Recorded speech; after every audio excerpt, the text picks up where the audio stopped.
Do you want to relax? Are you having trouble sleeping or focusing? CBD reduces anxiety, chronic pain, seizures, PTSD, depression. Try our CBD gummies or chocolates. You will be very satisfied. Visit cbdcollections.net. cbdcollections.net. cbdcollections.net.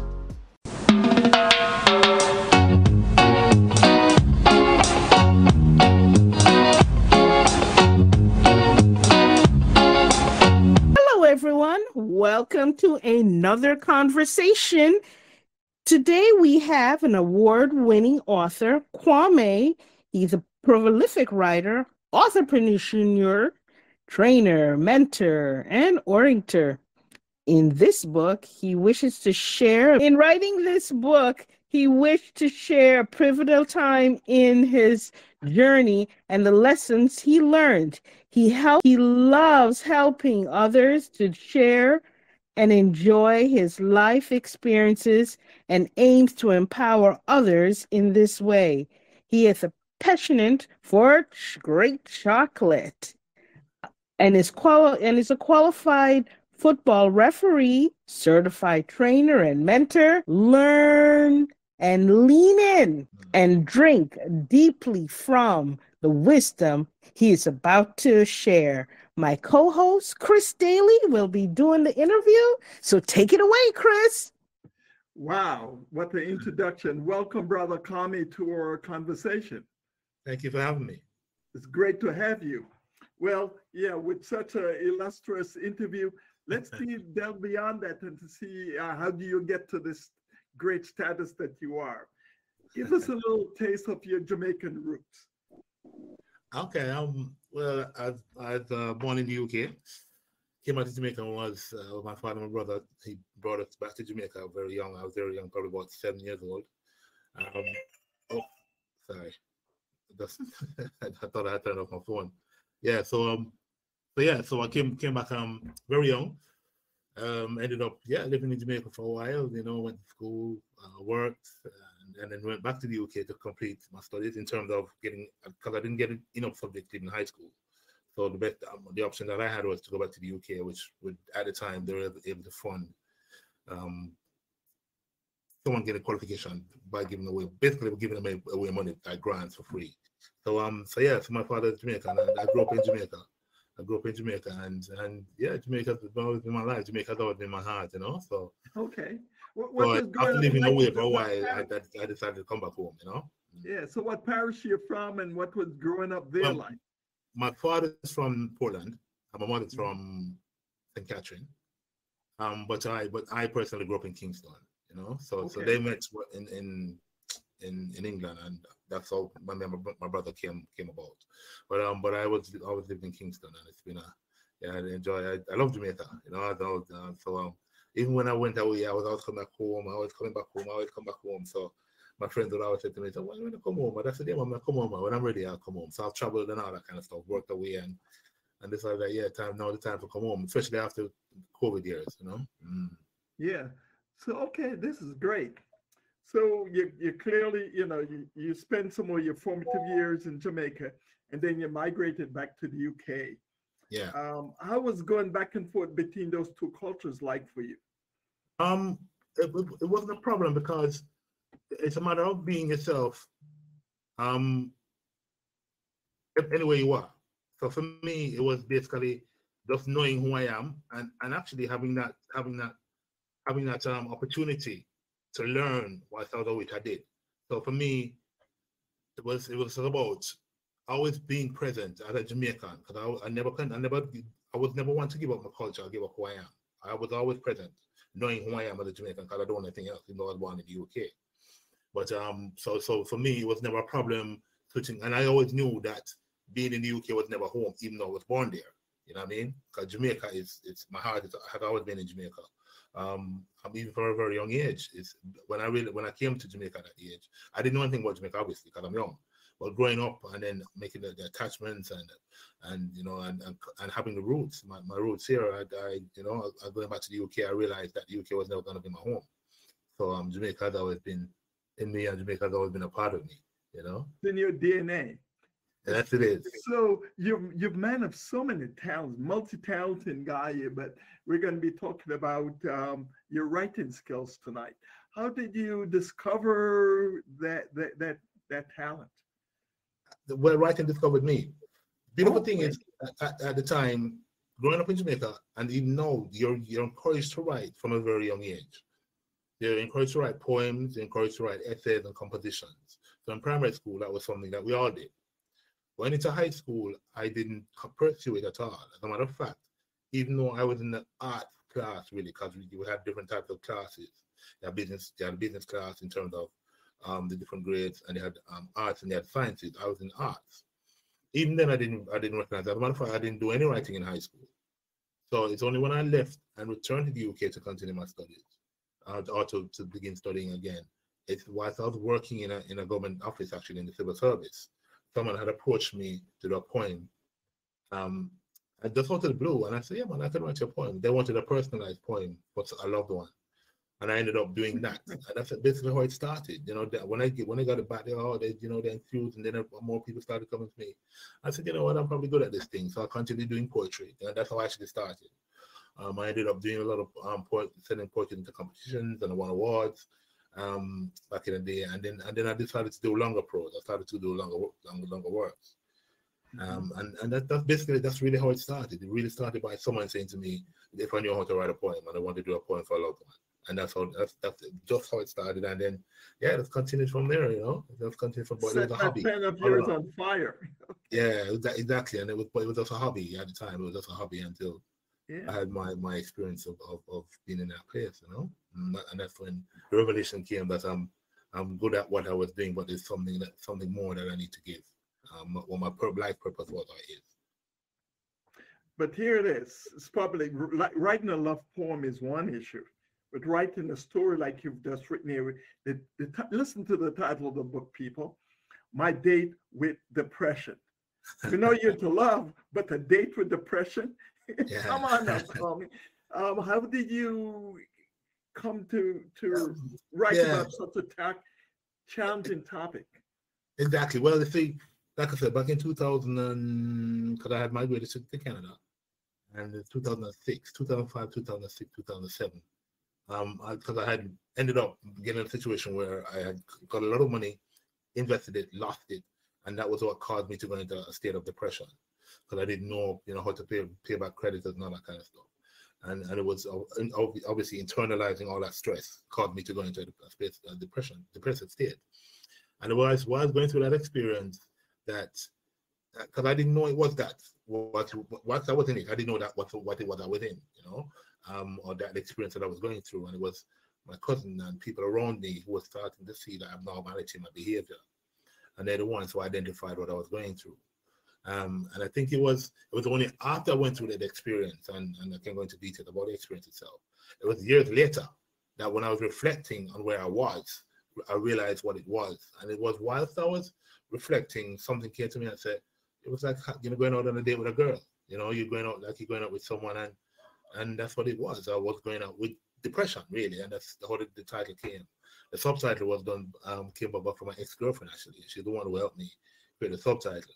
And but the actual title itself came to me and said, that's what you had. You had a date with depression, like a date with a woman or a date with a girl. It was the same sort of process, and that's how the title came. And it was inspired. It was an inspired title, Okay.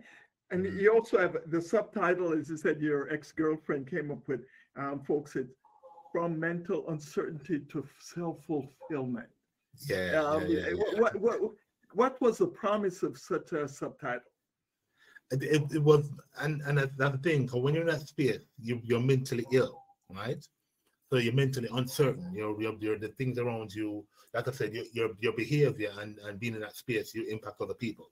You know what I mean? Or people who love you, and it was being in that space that, like I said, when I was having a discussion with her, and when she saw it, when I was coming up with the title and everything else, and I was trying to find a subtitle, and she said, this is what it was, because she saw she could actually, even though she wasn't the one who went through that experience with me, that was with another ex-girlfriend of mine who actually had a heavily influence in terms of me finding myself.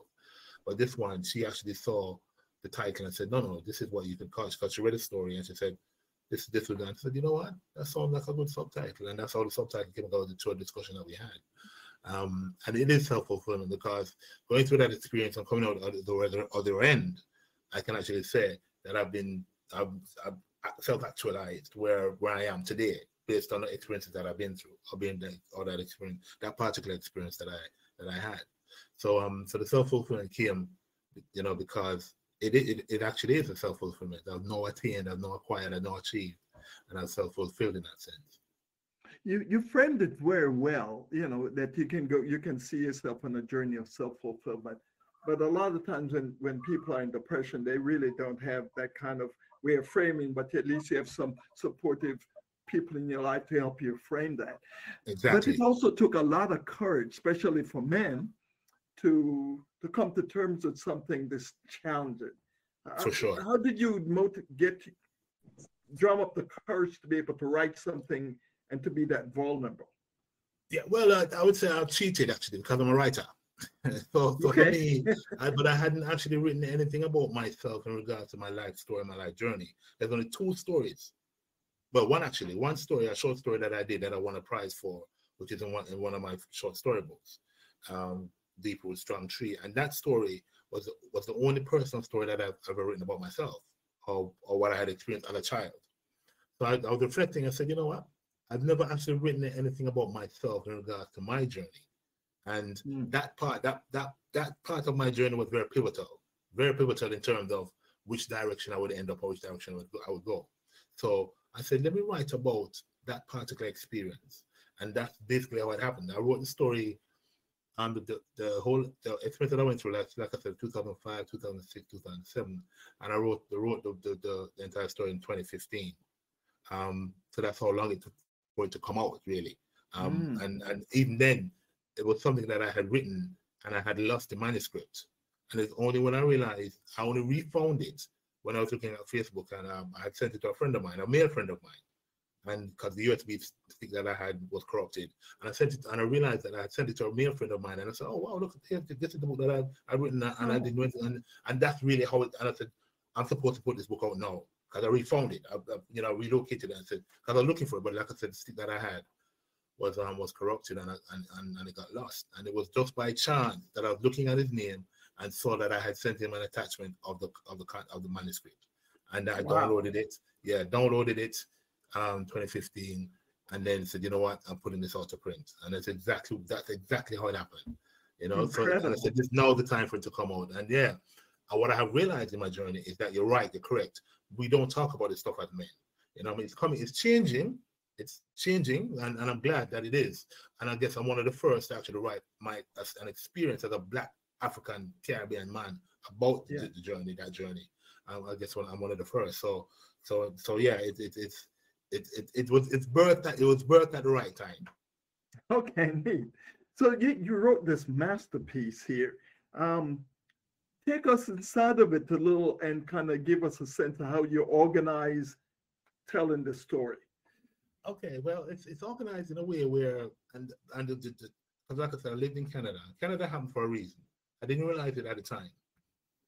And like I said, I migrated to Canada because when I migrated to Canada, it was basically to set up a business with two other partners. One of the other partners couldn't get in because he was Pakistani, but the other one wasn't able to leave the UK yet. So I was the first one. I went, and then from there on, it's almost like everything was cataloged. That was signposted for me to go through this particular journey. Like I said, I got a lot of money from the bank, invested a lot of it into property, into businesses, lost it, based on the type of partners I had at the time, and how that was sabotage, and then going into the state of depression. And then it was those around me who identified us, saw what I was going through. And the book itself catalogs those experiences. It catalogs. So, for example, it catalogs the reason I went into state of depression. It catalogs the things that happen or the processes that happen that enabled me to start healing. and within that in itself is a lot of conflict. So it's conflict with, for example, in conflicts in terms of growing up, what happened in terms of the trauma that childhood trauma that I experienced as a child. It talks about religion and it talks about going to the motherland, going to Africa. So it's all these things that catalog that experiences within the book. And as you go along, you'll see the transition or the movement of how I move from one state to the next. And within the book itself, at the end, it actually gives tips on how someone can, because it's also a self-help book. Because along the way, there's parts of the book where people can actually write about their own journey and taking them along. So if you would give, what would be the three, for the folks who are going to be taking this, giving the way for gifts already for the holidays coming up, what are some of the three takeaways you would suggest that you aim at giving people? The three takeaways I would say probably in terms of, because I had 8 tips in the book. One is talk, especially for men, talk, because we don't talk. And when I say talk, I mean going really deep, finding more than likely sometimes it needs to be another male. Somebody who is rounded, who's grounded, who's holistic in his own approach and how he moves. And some people probably go to the state of saying how moving a spiritual, earthy way. So it's finding an individual like that, somebody who is not caught up in the hype, so to speak. Somebody who's grounded, like I said, and then being able to be open and honest. You know what I mean? That is, and that also comes being open and honest with yourself first. You know what I mean? Being open and honest and understanding why you're in this particular space. Talking about it. Because like I said, as men, we don't talk and we tend to internalize the pain. So that's the first thing I would say. Talk. The second thing I would say is write, because writing and especially journaling, it helps in regards to the healing process. Writing is great therapy. You know what I mean? Writing enables us to expel, you know what I mean? And for us to examine and to reflect and to say, you know what? I'm in this space. What is it that I want? Because as we know in the Bible, what's called the Bible, the first thing was in the beginning was the word. So obviously that means writing is the most important thing in humankind development. So writing is important. And then the last thing I would say is also creating space or creating time for reflection and time to meditate. So that kind of, and meditate doesn't mean closing your eyes and sit down and go, meditate means basically having the ability to just go for a walk. You know what I mean? Yeah. Especially around, like, I'm fortunate enough to be in the Caribbean. So it's like a lot of greenery, sea or water, because that helps with the healing process. A river. I'm walking by these things and being still, you know what I mean? So those are the three main things I would say is the ability to talk, is to write, and to have the time to reflect in a space where you can stop and be able to be still and to look within. This is powerful, Kwame. So how would people go and find this fine work of yours? All right, so the book is available on it's a platform like Amazon. It's available on Amazon. It's lulu.com. It's lulu.com. And it's put in the search my day with depression and they'll find it, you know. But it's also, like I said, it's also accompanied on Amazon, but I try to channel people to my shop window on Lulu. Because there's more works on Lulu than there are on Amazon. So Lulu, put in your name and Lulu, and then, you know. That's fine. Lulu.com. Very simple. Lulu.com, lulu.com. And do a search on My Day with Depression and they'll find all of it. You want to spell your name out just to make sure that they get that too? All right. So the name is Kwame, Kwame, McPherson, McPherson. So it's Kwame McPherson. Okay, Kwame McPherson at Lulu. Yeah. And I'll find all my words. Good. So the topic is so pregnant with possibilities. Have you given any word of turning some of this into like a workshop for those who may not have the strength to do that? Yeah. Funny enough, I'm looking to roll out some workshops in the new year because I've done workshops before. Yeah. Because I was in transition, heading back to the Caribbean and that kind of stuff. So I haven't done any workshops for a while in terms of My Day with Depression, especially around depression, I should say. But I'm looking to do that now to roll out those for the new year. I also have other workshops around writing. And enabling people how to write and that kind of stuff. So there's two different types of workshops that I'm going to be having organized and arranged for the new year. And there will be around depression and there will be around enabling people to write. Because writing, like I said, writing is a therapy. And that will lead on to, You know, like I said, the workshops themselves will probably be specified or specific to men in particular, because I really think that we need that kind of space and forum more than anything else. And the writing workshops is just a general. So yeah, so people can look out for that in the new year. Plus, I'm coming up with a new website and that kind of stuff. That's really fantastic, Kwame. But we know you're on the tier here. You've written a lot of stuff. Do you want to even whisper to us what's next in your lively pen? All right. Well, yeah, sure. I was also recently awarded the Commonwealth Short Story Prize, which is for 2023, because it happens every year. So I recently won for the region, Caribbean, and I also won it internationally. So I won the Commonwealth Short Story Prize. Yeah, and I'm the first Jamaican to win the international prize. So that's huge in itself. And on the back of that, I've been invited to so many functions, media stuff, work. But the culmination of that is that I've been invited to Buckingham Palace. So that's yeah. So that's a huge thing. And that's in the short term. So long term, medium term is I'm working with people to write their own stories in terms of books, because I'm also a book coach, and then long term, well, I've got my own material to come up with. So that people can look out for those. Kwame and Charles. I don't know about that, because funny enough, I've been invited by the Royal Commonwealth Society, and it's under the patronage of the Queen, who is Queen Camilla. So okay, all right. Yeah, there you go. So like I said, I'm supposed to be traveling tomorrow. Well, I'm glad we got to talk to you before you get elevated. Exactly. Yeah. So I'm looking to travel by tomorrow. Yeah. So those are things. So those are exciting things. And like I said, there's always going to be something cropping up. Because, for example, I recently concluded a tour called the Jamaica Poets Nomadic Tour. And what we did, we took poetry into schools and colleges. And so that just concluded on Friday. So that was also working with young people, enabling them through the spoken word, listening to their works. And it's been a phenomenal journey. So there's a lot of things, that's going on, that's happening. This is really great, Kwame. So as we close, do you have an imparting wisdom to our audience this evening? Yeah, well, like I said, especially after the past 2 years where we had COVID, and a lot of people struggled with their mental health. And the funny thing is, when we're going into the COVID and those 2 years, I said to myself, there's going to be a lot of people who will have challenges mentally, because we have never been in a situation where life stopped. Really, we haven't had that. We've always been on the go from birth to death into 20th century. We hasn't been on the move. So really and truly, it would be a shock, and we're seeing the repercussions of that now.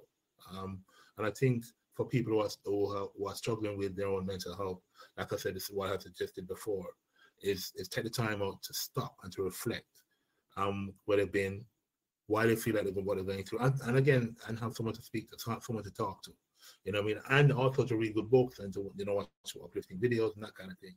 But obviously we know there's different levels of depression, but starting at the base, where it's really where the challenges come more so, because once you're in it, then it can get worse depending on what you do or don't do. You know what I mean? So I would say to anyone is that it's not, I wouldn't say it's easy experience, because it's not, but it's finding ways or methods that can enable someone to get out of that space. Like I said, and the main thing is talking. I'm telling you, the main thing is talking. Okay. Well, boy, if for the last few minutes you've been here and you've just enthralled us with a lot of wisdom. So folks, get out. If you have a loved one who could use such a work, please get it in their hands. That's the best thing you can do to them. You're giving them life. Yes. So thank you for taking your pen and giving us life, Kwame. Thank you. Yeah. There's more to come. There's more to come with it, actually, because I think there's still more to do with it. Yeah. So to learn more about Kwame McPherson, visit info@authoritybrandbuilding.com. To learn more about Chris Daly, visit chrisdaly360.com. To learn more about Jamaican Diaspora, visit jamaicandiaspora.com. Kwame, we really enjoyed you. We had you for our audience, this is our second interview with Kwame. So Yes. just look into the archives and you can hear the first one, but really support this one, this particular edition, because there's a lot of men who have kept silence, and this is an outlet for them to get their feelings out. Thanks, Kwame. Bye Thank now. you. Thank you for the interview. Thank you.